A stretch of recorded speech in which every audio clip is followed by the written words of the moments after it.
bekerja di supermarket. David tergagap, dia hanya bisa mengatakan bahwa dia bekerja paruh waktu di sini. Meskipun dia teman sekelas, Mark tetap memecatnya tanpa ragu. Karena memang seperti ini, David tidak perlu mengasihaninya lagi. Karena penasihat keuangan baru saja memberitahunya bahwa Mark telah bangkrut, bahkan supermarketnya pun digadaikan. Dia juga memutuskan untuk memecat semua karyawan. Tentu saja termasuk istri David. David kembali ke supermarket. Dia segera memberitahu istrinya berita itu. Juga mengatakan bahwa Mark sama sekali tidak bertanggung jawab. Pada saat yang sama, ia juga ingin menyelamatkan pernikahan mereka. Tetapi istrinya tidak mempercayai sepatah kata pun. Akhirnya, ia tidak dapat mendengarkan lagi. Marah dan memarahi. Apakah kamu menghasilkan uang sendiri di malam hari? Malam itu kamu. Malam itu, David dengan sedih pergi ke bar. Dia memesan seluruh bar. Tetapi dia tidak bisa merasakan kegembiraan. Mungkin uang bisa membeli segalanya. Tetapi kesepian di hatinya. Seberapapun uang yang dia keluarkan, itu tidak dapat disembuhkan. Akhirnya, David membuat keputusan penting. Keesokan harinya, istrinya menerima telepon. Supermarket akan segera tutup. Untuk mengurangi kerugian, Mark juga memecat semua karyawan. Tidak hanya itu, dia juga melarikan diri sendirian. Ternyata semua perkataan David benar. Sekarang istrinya juga kehilangan pekerjaannya. Tidak hanya kehilangan nafkah, dan akan menghadapi perceraian. Dalam sekejap, hidupnya jatuh ke jurang. Namun pada saat ini, David muncul. Ia dengan hati-hati menghiburnya. Ia bahkan berinisiatif menyarankan untuk pulang makan malam bersama.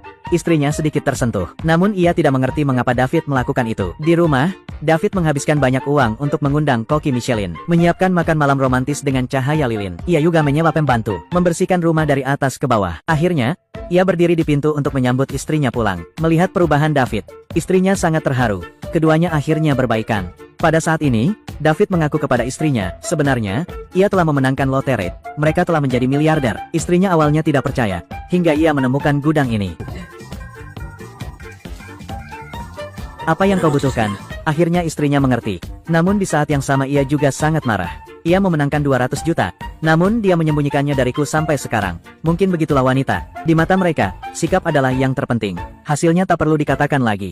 Hubungan mereka berdua kembali retak. Keesokan harinya, istrinya menerima transfer tepas 100 juta. Pada saat yang sama, ada juga perjanjian perceraian yang ditandatangani.